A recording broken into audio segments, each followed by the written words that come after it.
Dalawang magkahiwalay na sunog ang sumiklab sa probinsya ng Iloilo.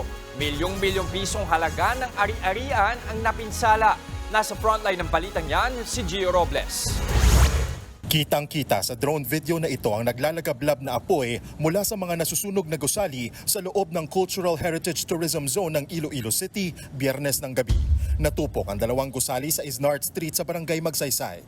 Inabot ng 9 na oras bago naapula ang apoy. Posibleng electrical short circuit ang sanhi ng sunog. Base sa fire pattern, nasa kisame. So ang tinututukan naming anggulo ngayon na ang posibleng pinagmula ng sunog ay electrical ignition at Aabot sa 8 milyong piso ang pinsala ng sunog. Wala namang naitalang nasawi o nasaktan.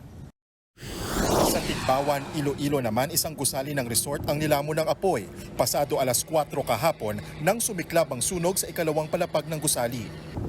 Natupok ang 8 kwarto ng resort. Tinatayang aabot sa 2 milyong piso ang halaga ng mga nasunog na ari-arian. Inaalam pang sanhi ng apoy. Nagbabalita mula sa Frontline, Gio Robles, News 5. Mga kapatid, Jess De Los Santos po. Iba na ang may alam at may pakialam sa panahon ngayon.